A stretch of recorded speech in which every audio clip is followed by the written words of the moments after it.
Vamos lá então, pessoal. Quem não entrou aí, depois vê a gravação, ok? Vamos dar uma olhada aqui no ouro primeiro.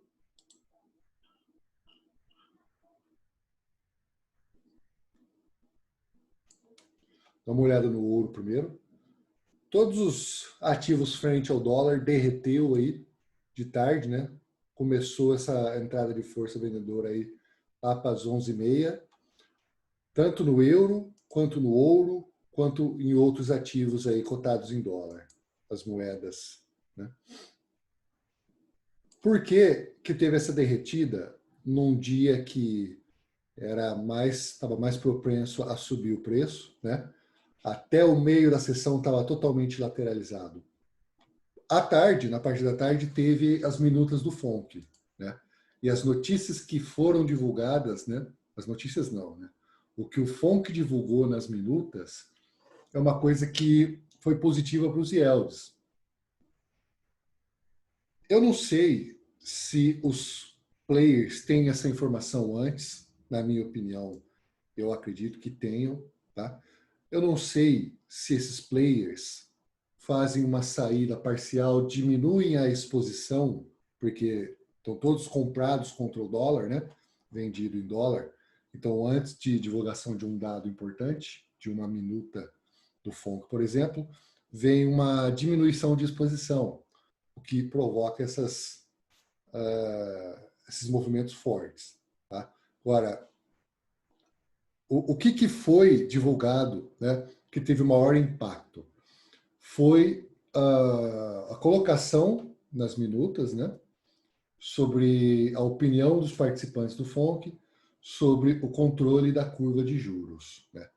Pelo que foi divulgado, o Fed não vai interferir na curva de juros. O que é interferir na curva de juros que eu falo? Né? Não sei se vocês olharam, deram uma lida na postagem do blog que eu mandei lá no grupo da YCC, né? Que é uma ferramenta que o Fed pode usar, chamada Yield Curve Control, ou seja, controle da curva de juros. Quando tem uma pressão compradora muito forte nos bonds, por causa de períodos de recessão, né, incerteza econômica, os investidores migrando para ativos safe havens, e o maior safe haven que tem aí no mercado são os bonds americanos. Okay? Então, quando tem muita compra, os yields colapsam. Né? O que é colapsar? Tem uma coisa chamada curva de juros. O que é isso? Vocês, quem já chegou no capítulo de fundamentos, sabe o que é.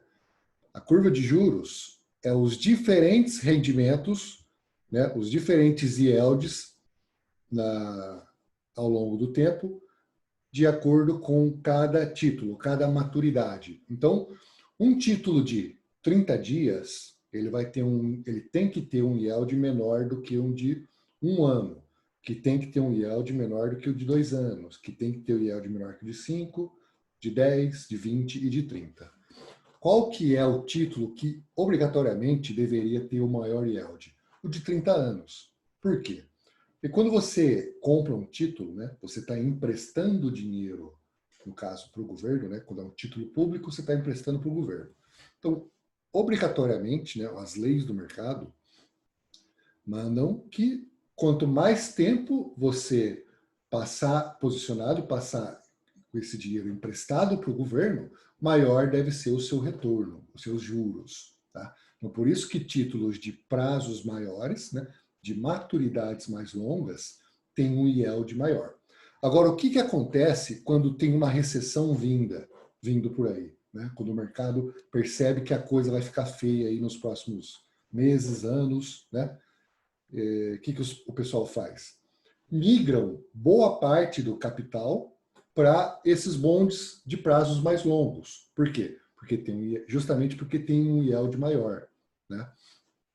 Outro motivo, se tiver uma recessão muito forte, um país ele pode dar default no pagamento de títulos. Claro que é quase impossível isso acontecer nos Estados Unidos, mas a gente já viu isso acontecer com muitos países. Mais recente agora é a Argentina.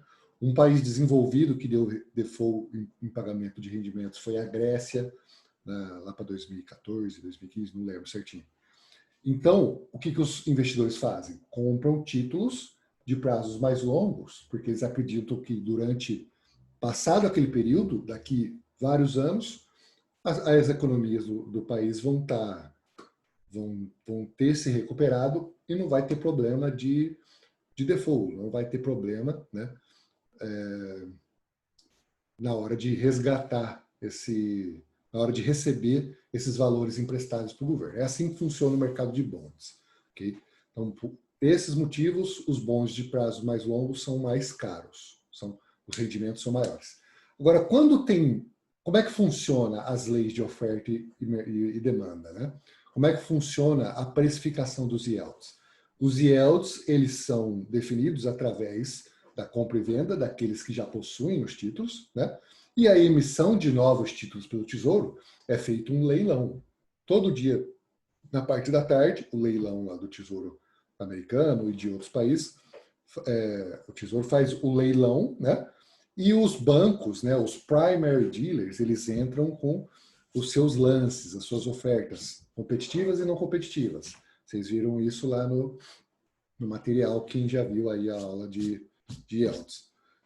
Então, quanto mais gente comprando esses títulos de longo prazo, mais os yields caem. E o que acontece de vez em quando? Ocorre a inversão da curva de juros. O que significa inversão da curva de juros? Significa que títulos de prazos mais longos estão com yield menor do que os títulos de prazos mais curtos. Então, isso aí é uma anomalia que é causada, né, devido à forte entrada de fluxo comprador nos bonds, né? Os yields de longo prazo caem e ocorre essa inversão. Okay?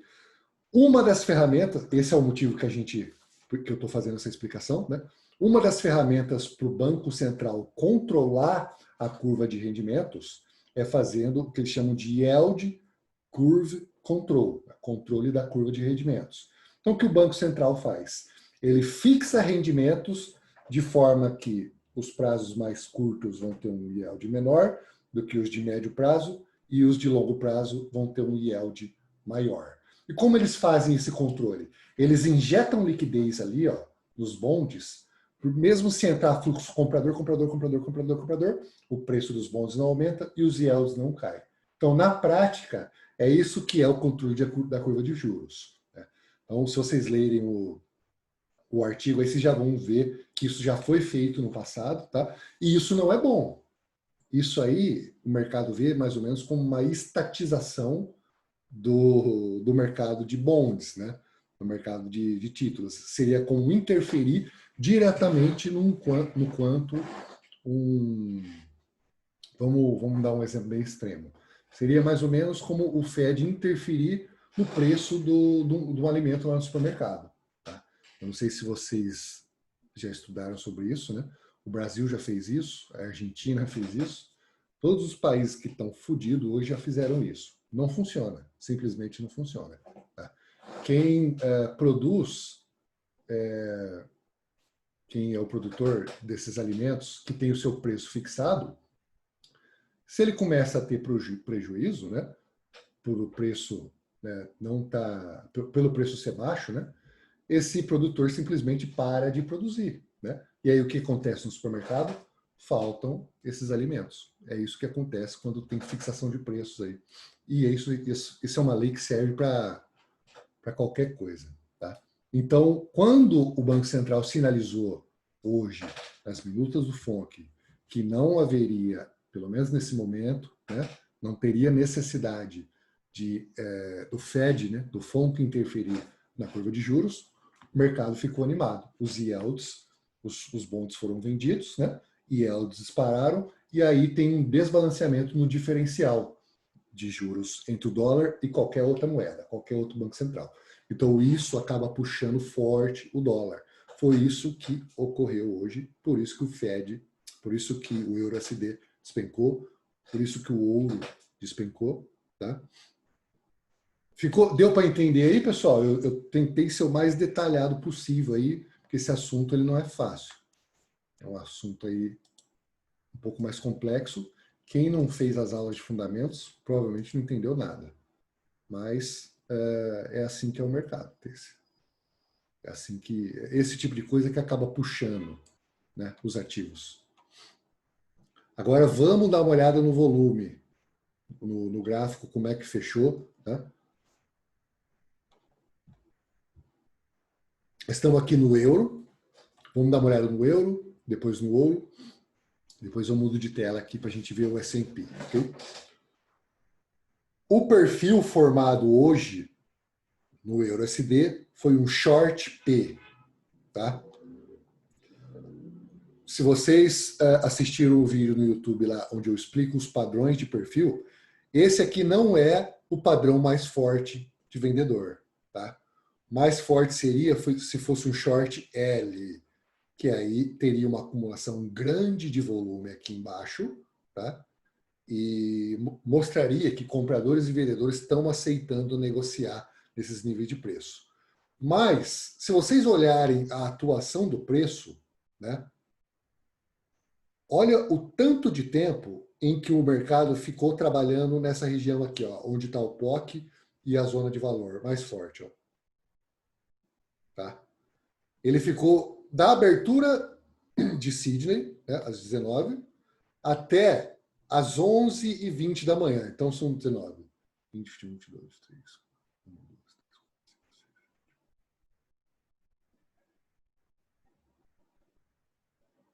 4, até perdi a conta. 20, 21.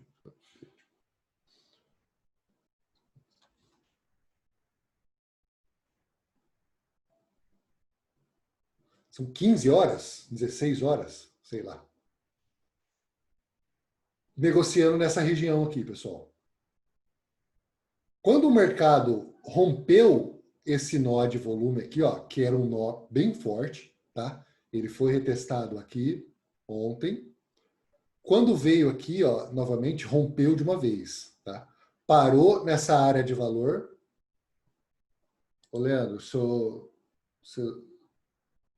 eu vou te multar aí. Desculpa, eu vou diminuir o volume do seu microfone para tá fazendo barulho, beleza? Quando veio visitar essa região que trabalhou bastante, essa é uma região de valor que a gente tinha traçado ontem, né? Vamos voltar lá atrás para ver de onde ela veio.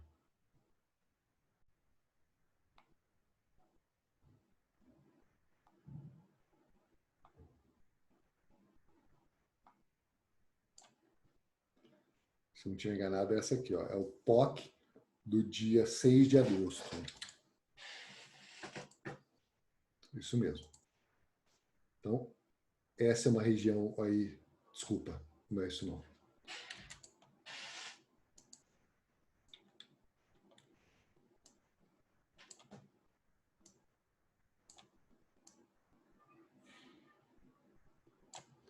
Era o POC do dia 5 de agosto. Um dia antes aqui, ó. Foi lá buscar, trabalhou naquela região, fez um pullbackzinho, né? Rompeu o VWAP semanal, parou na região, fez um pullback no VWAP semanal e aí rompeu novamente. Aí veio buscar essa outra zona de valor aqui embaixo. Essa sim, do dia 6, que a gente tinha visto ali atrás. Essa aqui, né? Agora, o preço não parou por aí. Tudo isso aqui foi antes das minutas do FONC. Ó. O movimento que teve às 15 horas foi esse aqui. Ó. O mercado deu uma subida lá em cima, retestou a região rompida e veio aqui, ó, rompeu a mínima, rompeu esse nó de liquidez aqui, que não foi preenchido, né? Voltou até para retestar, então a gente mantém ele aqui. E aí veio visitar essa outra região aqui embaixo. Região bem forte aí.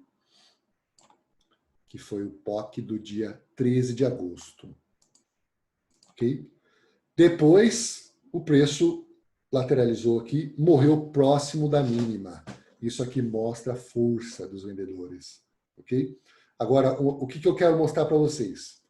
O profile aqui embaixo, ele está menor, né, do que aqui na parte de cima. Então, é um perfil short P. Mas pelo pouco tempo que trabalhou nessa região, acumulou bastante volume aqui. Tá? Então, o que a gente vai ficar de olho para amanhã?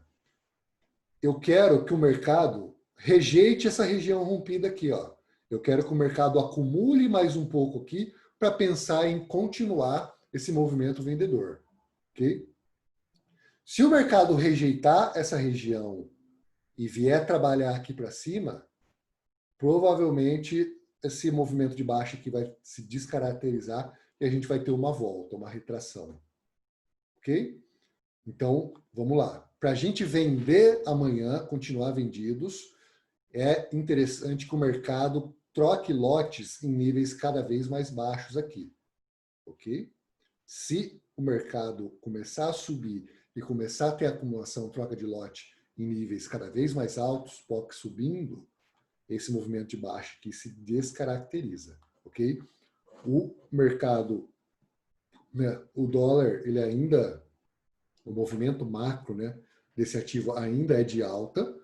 A gente vai fazer cálculo de diferencial aí, assim que eu finalizar, eu entrego aí para vocês. O Banco Central Europeu é um pouco mais lento do que o Tesouro Americano para divulgar, mas aí, se tiver alguma mudança muito significativa que justifique uma continuação desse movimento de baixa, aí eu aviso para vocês, tá?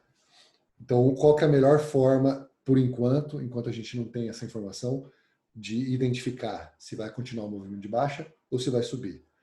Ver troca de lotes aqui em níveis cada vez mais baixos. Aqui, ó. Pegar esse POC aqui e começar a cair, começar a ter troca de lote aqui e talvez visitar a mínima aqui na abertura de Londres, né? Ou antes, não sei, abertura de Xangai. Ok? Alguém tem alguma dúvida aí?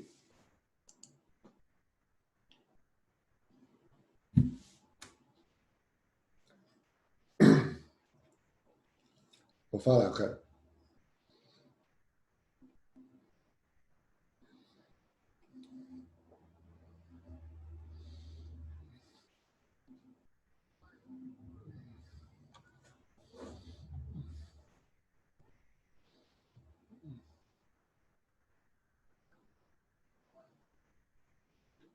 Uhum.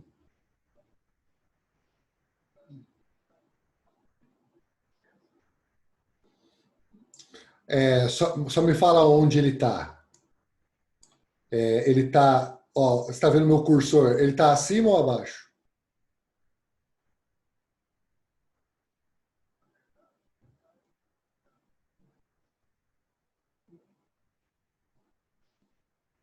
Aqui?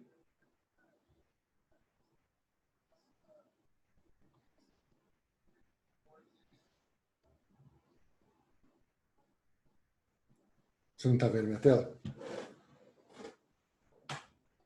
O POC.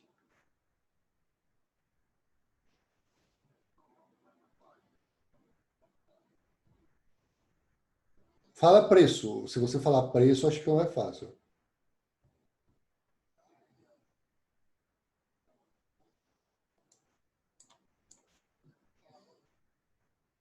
Acho que não é fácil.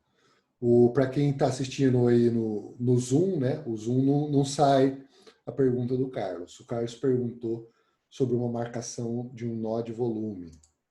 Vai me passar o preço aqui só para a gente conferir.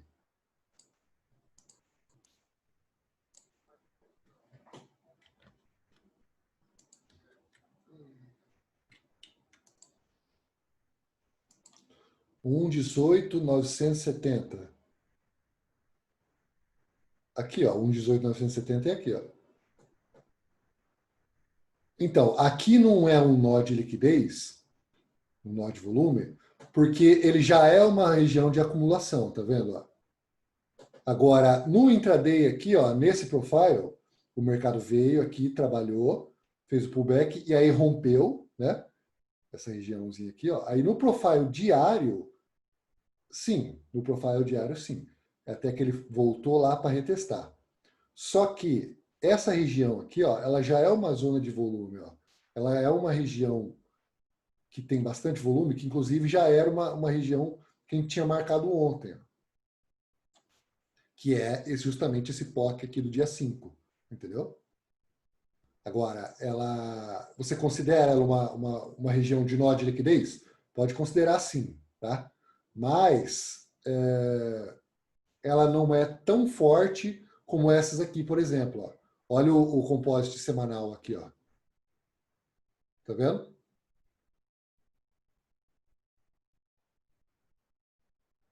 Agora, esse nó que você está falando aí, ó, ele, na verdade, ele está um pouquinho mais abaixo, Carlos. Ó, eu vou traçar ele para você ver. Ó. Você está vendo onde eu estou pegando aqui no profile, né? Ó. Ele teve essa rejeição aqui nesse topo, teve essa rejeição aqui, ó, nesses fundinhos, rompeu aqui, caiu, voltou lá para baixo para retestar e rejeitou. Ele está aqui, ele está... Isso. Eu estou traçando pelo composite, que aí dá para ver bem onde ele está. Na verdade, um pouquinho abaixo aqui. Ó. Então, vamos falar que o centro dele, 1,18,895. 1,18,890. Certo? Pode traçar ele aí sim, tá? Eu tracei o outro aqui em cima, ó. POC de ontem e o POC de hoje estão alinhados. Ó. Ontem, depois do movimento forte de alta, ele ficou a tarde inteira lateralizado aqui, acumulou bastante volume. E hoje, antes do rompimento forte de baixa, ficou bastante tempo aqui trocando volume. Okay? Então, pode traçar esse. Pode deixar esse nó de volume aqui. Ó. Pode deixar essa região de volume. Pode colocar esse nó. Aí, esse aqui também mantenha. Ok? São várias regiõezinhas ali, né? Quando o mercado anda bastante, elas se acumulam. A melhor coisa para a gente fazer aqui, ó, é diminuir esses indicadores que a gente não está usando agora. Para a gente conseguir ver melhor os profiles e o preço. Ok?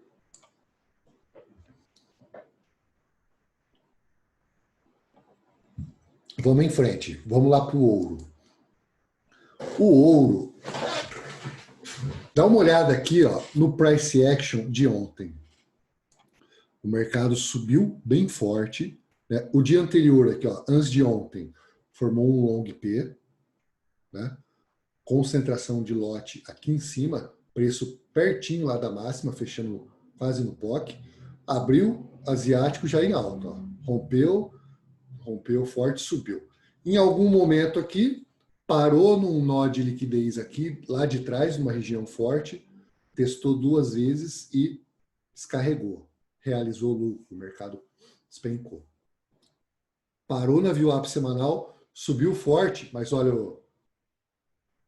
a máxima aqui, ó, menor do que a máxima anterior. Né? Então, os compradores não tiveram fôlego, não tiveram força suficiente para ir lá testar a máxima e, né, nem romper, muito menos testar a máxima. No final da tarde de ontem, a gente até falou isso ontem aqui na live, né?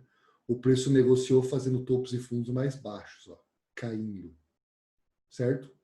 Hoje, o mercado abriu em baixa, ó, caindo forte, retestou essa região aqui de ontem, voltou. Retestou de novo, voltou. Aí, quando o dólar ganhou força, naquela entrada de fluxo vendedor forte, né, no EURUSD, derrubou o ouro.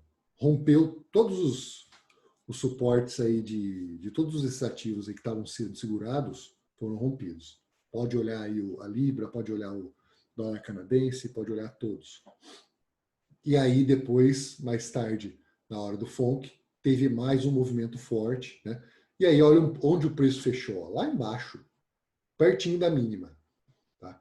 Agora, não teve tanta troca de lote aqui embaixo.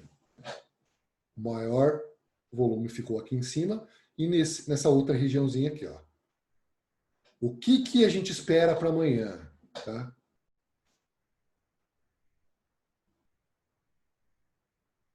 O que a gente espera para amanhã? Se o mercado começar a trocar bastante lote e acumular forte, bastante lote, a mesma coisa do euro, aqui para baixo, pode ter uma continuação desse movimento de baixa. Né? O ouro ele subiu muito aí nos últimos dias, né? Aí teve aquela queda forte no dia 11, voltou a subir, e aí hoje teve mais uma queda. o que a gente vai esperar aí para amanhã? Deixa eu só ajeitar essa região aqui. O que eu quero ver amanhã para negociar comprado no ouro ou vendido? Para negociar comprado, né, para eu ter o meu viés mais comprador, eu quero que o pessoal comece a rejeitar essa região aqui e comece a trocar lote e fazer topos e fundos cada vez mais altos aqui. Ó. Começar a acumular lote onde tem esses nós de volume aqui e aqui, né? E voltando. Agora, se o mercado não tiver força, se estiver aceitando negociar em níveis mais baixos aqui, ó, provavelmente vai romper essa mínima aqui e andar mais amanhã para baixo, ok? E aí, se romper isso aqui, onde vai parar? Vamos lá?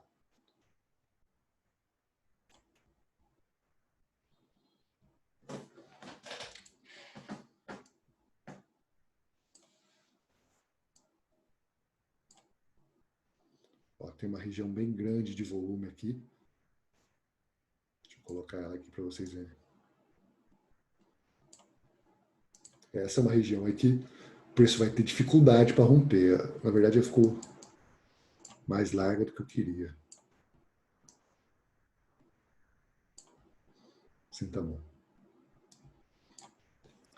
Abaixo disso aqui, pessoal, quando o preço caiu tanto assim, ó, no dia anterior, nesse dia que caiu aqui, né?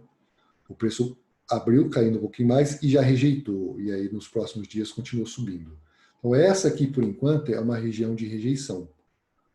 Vamos ver se o preço for visitar ela amanhã, né? Abaixo dessa linha aqui, se vai ter aceitação, né, entre compradores e vendedores em negociar nesses níveis. Provavelmente, se o dólar continuar forte amanhã, yields, né, do dólar subindo frente aos yields de outros países, provavelmente o dólar, o ouro vai continuar caindo, todos os ativos frente ao dólar vão continuar caindo, ok? Vamos voltar um pouquinho mais.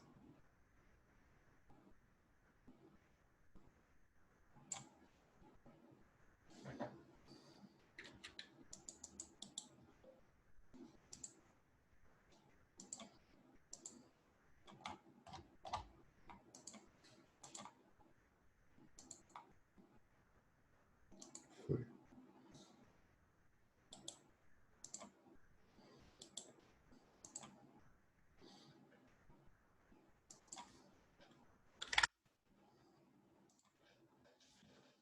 Vou abrir mais dias aqui para a gente ver um pouco mais para trás.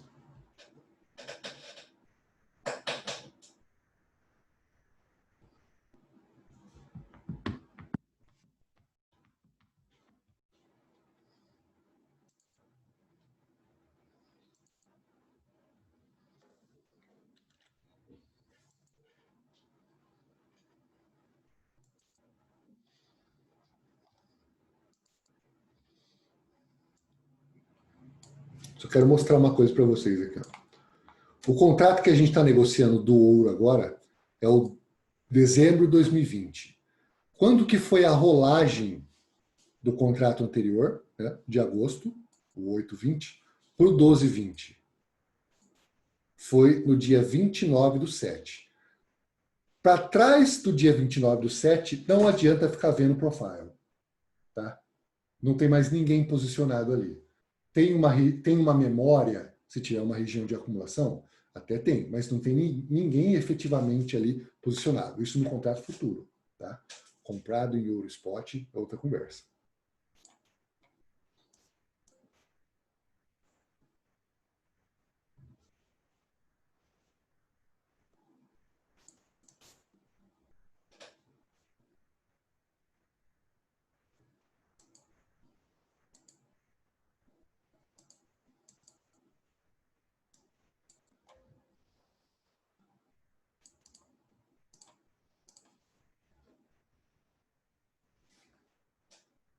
Só um minutinho enquanto carrega aí, pessoal.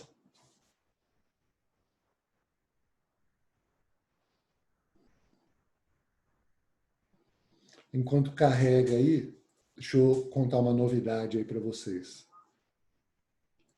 Eu conversei com aquele trader Léo Hermoso, que eu mando o relatório COT dele para vocês, de vez em quando. Esse é um cara que tem bastante experiência, tá? E aquele dashboard dele lá é sensacional. Eu estava conversando com o Leandro uns dias atrás aí, e eu estava comparando o relatório COT do Léo com todos esses outros que tem aí no mercado. E o dele é 1000 vezes superior. Né? Ele fez um esquema lá no dashboard dele, que você consegue pegar os dados do relatório COT e aí, graficamente, você consegue inserir indicadores técnicos lá.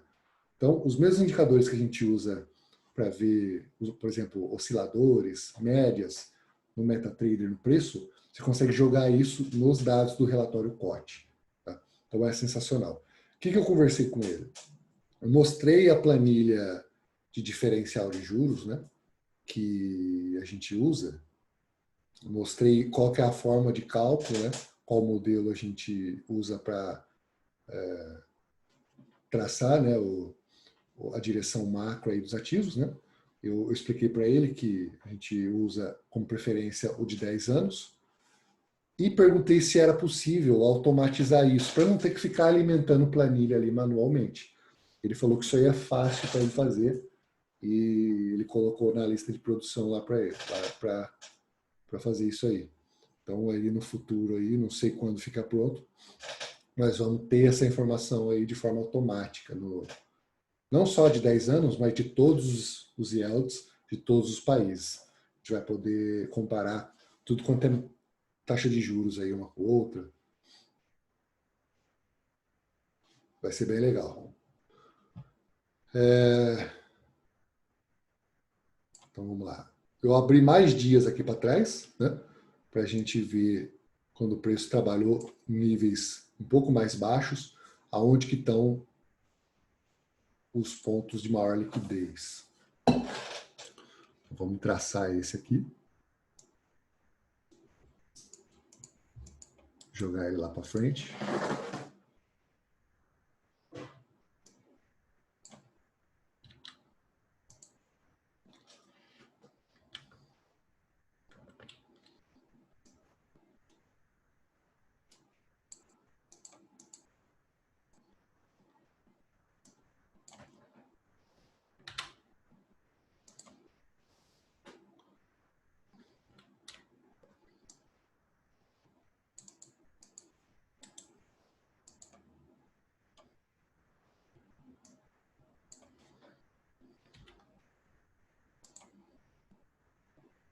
Aqui tem um nó de liquidez bem forte aqui, ó. O preço rompeu forte, não veio retestar.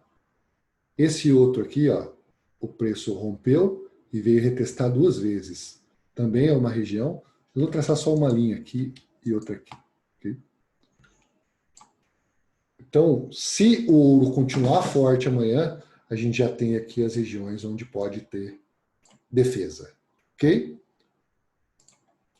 Então, eu acho que ouro e euro estão falados, né, pessoal? Alguém tem alguma dúvida aí ainda?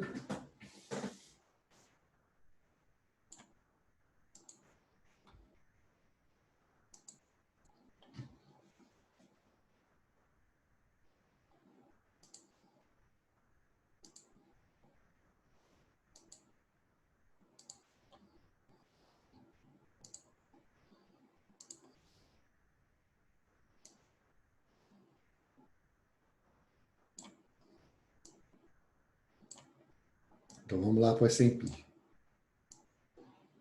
eu só mudar de tela aqui no Zoom. Também aqui no Discord.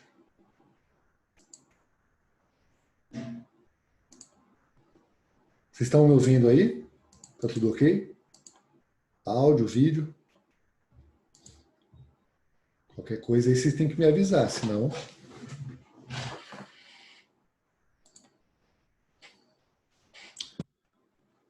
S&P. S&P negociando vários dias aqui, tentando romper a máxima histórica, né? Até que finalmente aqui conseguiu, ontem. Né? No dia anterior foi lá, ticou, mas rejeitou. Aí ontem realmente foi lá negociar e teve um fechamento mais alto. Apesar dessa queda forte aqui, ó, pegou stop todo mundo, parou nessa região de valor, voltou lá e fechou forte, long PL. Tá? Hoje, o mercado estava lateralizado, teve várias oportunidades aqui de comprinha, né? Aí, naquele momento da divulgação das minutas do FONC, aí até os índices despencaram. Dólar forte, acaba puxando aí esses índices de ações. Mercado asiático abriu, mal abriu, né? Só tem Sydney e Nova Zelândia abertos, já está caindo. Ó. Já rompeu aqui, já visitou a mínima de hoje, né? E está caindo, já está trocando lote aqui nessa região aqui embaixo. Então, esse é o perfil que a gente precisa ver para negociar em baixa, tá?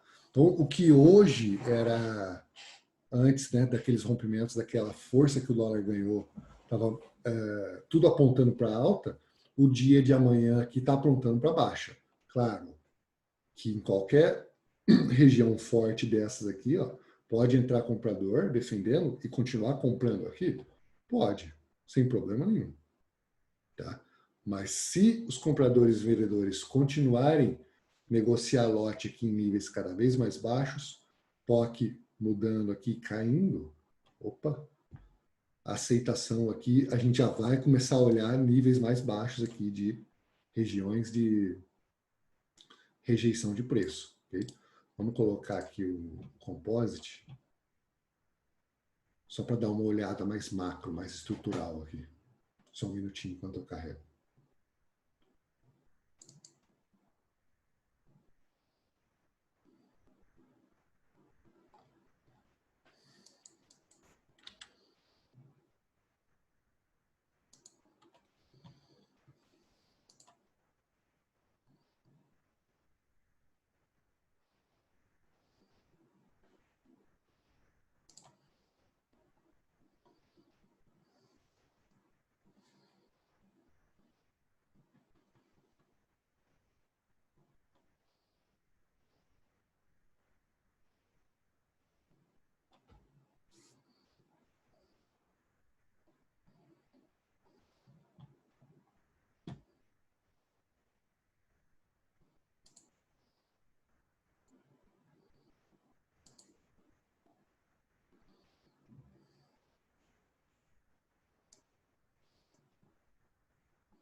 Pessoal, vocês estão aí?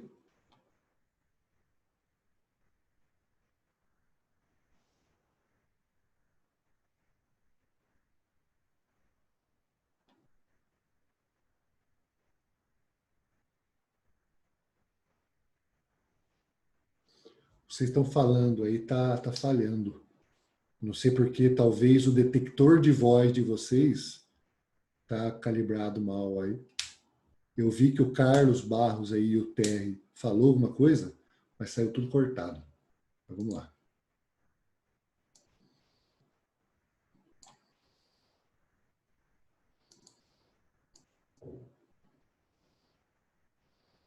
Deixa eu só arrumar esse nó de liquidez aqui.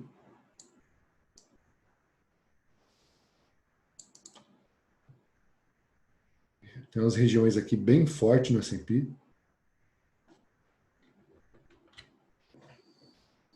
Na verdade, eu vou aumentar essa.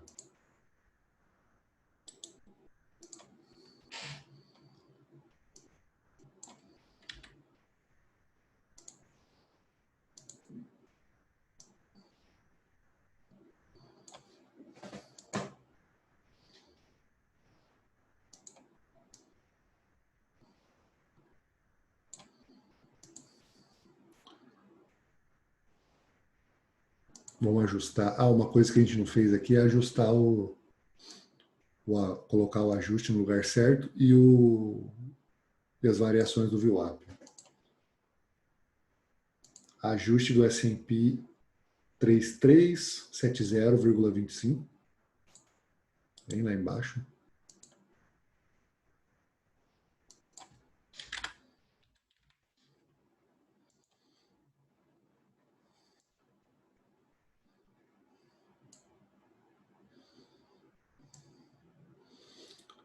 S&P já está descarregando. Já tá... Pode falar, Carlos, pode falar.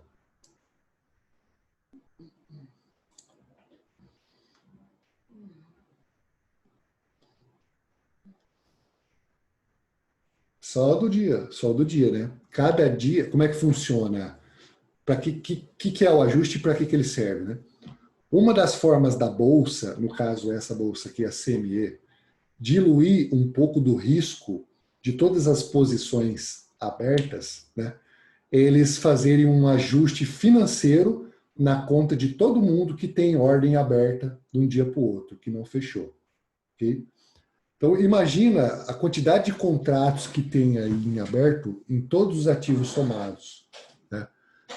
No Forex não tem isso. No Forex, se você, por exemplo, comprou o ouro lá em 1.600 e você está negociando ele, está comprado até hoje, lá nos 1.900 e pouco, o seu saldo ele vai estar o mesmo valor, né? Agora, o valor líquido vai estar o saldo mais as operações, essa operação comprada do ouro, tudo que você está ganhando, entendeu? Nas bolsas centralizadas não tem isso. O que eles fazem? Eles fazem um ajuste financeiro diariamente e eles creditam se a sua ordem está positiva ou debitam da sua conta se estiver negativo, todo dia para diminuir sempre o risco em um dia, entendeu? Então, se você comprou, entendeu? Né? Isso aí é simples.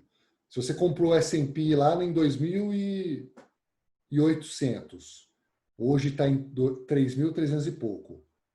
O ajuste de ontem que ficou por aqui, ó, já está na tua conta. O único risco que a bolsa tem, vamos supor que você quebre aí e não tenha de onde ela tirar dinheiro. Desculpa. Você quebre e ela não consiga executar a tua ordem, você perde mais do que tinha na tua conta. É só risco só de um dia, entendeu? E aí tem alguns limites de perda aí de circuit break, né? Então, isso tudo calculado aí o risco da bolsa. Para isso que serve o ajuste. Então, o ajuste de hoje aqui, ó, ele vai servir para a gente amanhã. O dia antes de ontem já não serve mais para nada, entendeu?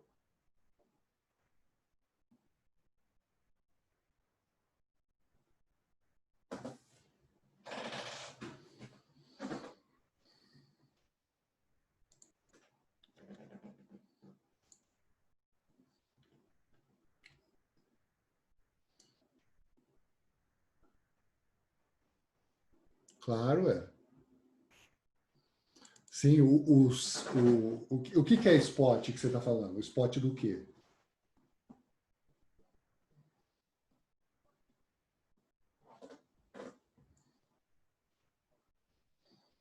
Uhum. É, os ativos que você opera na corretora de Forex, na verdade, não é o spot, na verdade, né? Ele é um CFD, né, do EURUSD Spot, entendeu? Do S&P é um CFD do contrato do S&P, entendeu? Então, lá não tem ajuste, mas aqui tem. E aonde que está o fluxo? Está aqui, entendeu? Então, assim, se tem player posicionado e eles vão defender o ajuste deles, que acaba sendo o preço médio do cara que está posicionado, né? Isso aí vai impactar em todos os ativos que são correlacionados ali, né? Que são derivativos um do outro. O contrato futuro ele é derivativo do spot, entendeu? Agora, a liquidez ela fica aqui. Claro, é. Sim, com certeza.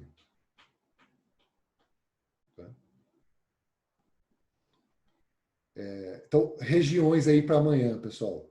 Esse POC, esse POC e o POC de hoje aqui, ó. Apesar que se o sentimento aí mudar e continuar caindo, nós vamos testar esses níveis aqui cada vez mais baixos, né? Então, vamos dar uma olhada neles. Aqui no Composite, aqui eu estou vendo esse nó de liquidez, ó, toda vez que está passando, está retestando, né? Rompeu aqui, ó, retestou, rompeu aqui, lá, testou, né? Então, está rejeitando, não está parando aqui para acumular volume. Então, é a região que está funcionando aí. Vamos jogar lá para frente.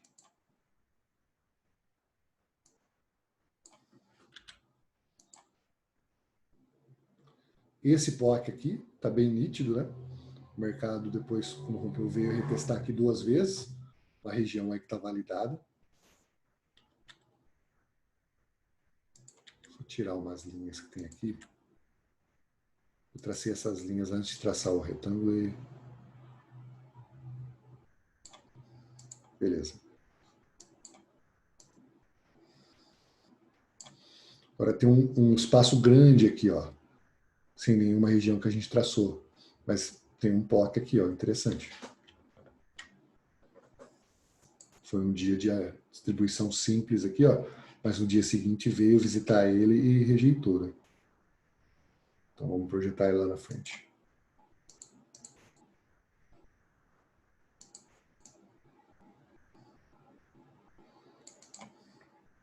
E abaixo disso tem essa outra região aqui. Que ela é o POC do dia 5 de agosto. Na verdade, ela também é o POC do Composite, ó. Então essa região aqui é uma região bem forte. Vamos projetar lá para frente.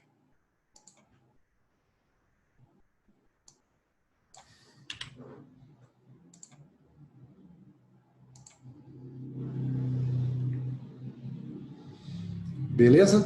Então, S&P, eu quero ver acumulação forte abaixo dessa mínima aqui. Se vier uma retração e começar a acumular volume em níveis cada vez mais altos aqui, ó, talvez descaracterize esse movimento de baixa. Venha uma volta, ó, igual aconteceu aqui, ó. Tá?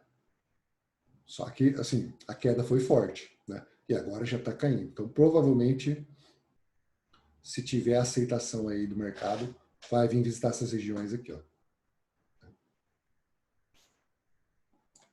Então, assim, vamos atuar a favor do direcional, tá, pessoal? Não adianta ficar a gente traçando essas regiões aqui e ficar tentando comprar aqui se o sentimento do dia tiver de baixa, né? Tiver aversão ao risco aí. Aí a gente vai fazer, antes de vocês começarem a operar, façam a análise de sentimento, né? Veja como é que estão as classes de ativos aí para tomar uma decisão aí um pouco mais micro, né? Sobre se o dia vai ser mais direcional de baixa, mais direcional de alta, ou se vai ficar lateralizado aqui, ó. Pelo price action do mercado asiático aqui, o mercado está negociando em baixa, está caindo, já formou uma nova mínima aqui agora, né? Caindo. Não tem nada aqui, ó, enquanto não chegar aqui embaixo, nesse nó de volume. Certo? Vamos só dar uma olhada aí nas notícias para amanhã.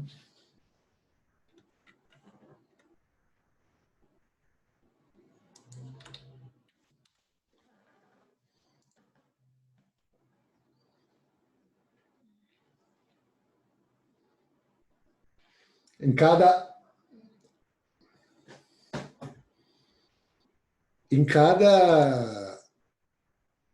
a cada abertura importante a gente faz, o Carlos. Antes da abertura de Londres, tem que ver como é que foi, sessão asiática, né? E antes da abertura de Nova York, você tem que ver como é que tá ali, como é que foi a Ásia e como é que foi a Europa, entendeu? O que é isso aqui? Claro. Sim, exatamente. Hoje o que a gente viu foi o dólar ganhando força, né? E nenhuma outra classe de ativo, eu até postei isso aí, nenhuma outra classe de ativo estava correlacionado. Só as moedas, né, e o ouro no caso, todas caíram frente ao dólar do nada, entendeu? Então isso mostra que o dólar ganhou força. Só que antes das minutas do FONC, a gente não sabia por quê. Depois que saiu os minutos do FONC, a gente foi entender melhor, né, essa antecipação aí do movimento antes. Tem player que é muito mais bem informado que a gente, né? E existe uma coisa até chamada informação privilegiada, que com certeza rola aí no mercado inteiro. Eu não sei quem ainda duvide disso.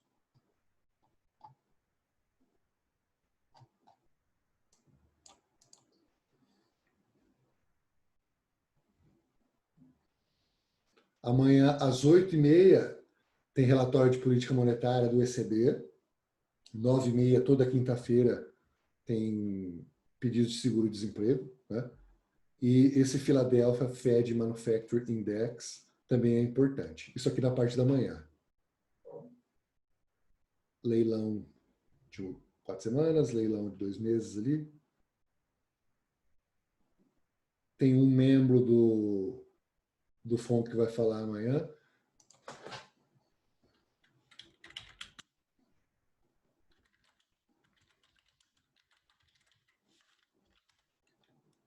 Só conferir uma coisa que eu não estou lembrado do nome daquele cara.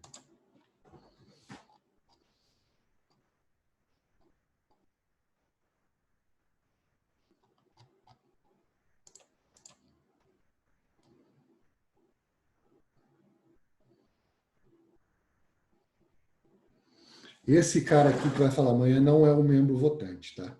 Esse Dali aqui, ele não está no comitê em 2020. Então, é importante ver o que ele vai falar aí, mas não, ele não é um dos caras que vota lá nas decisões de política monetária. Então, a opinião dele é menos importante do que quem vota, certo? Então, é só na parte da manhã mesmo, pessoal. O que tem de mais importante no dia? Relatório de política monetária da zona do euro. Tá? E vamos ver aí como é que estão os pedidos de seguro-desemprego. Já tem caído aí semana após semana, né? Na semana passada ficou abaixo de 1 milhão pela primeira vez. Caiu para 963 mil. O ideal é que esse número aqui continue baixando. Se começar a subir isso aqui, vocês vão ver os índices pencarem. Tá? Eu acho que é isso aí, né, pessoal? Deu para entender bem aí o que está acontecendo, né? O que trouxe esse fluxo, né? E como se preparar para amanhã, né? Vamos mudar mais aqui amanhã antes das aberturas. Eu só não levanto antes da abertura de Londres, tá? Então vocês usem essa análise que a gente está fazendo aqui para a abertura de Londres. Só adicionem o que aconteceu aí na abertura da China até um pouco ali de Frankfurt, né? Antes de começar a operar. Espere alguma definição antes de começar a operar. Não tente ficar adivinhando o que vai acontecer, não. Ok? Alguém tem mais alguma dúvida aí?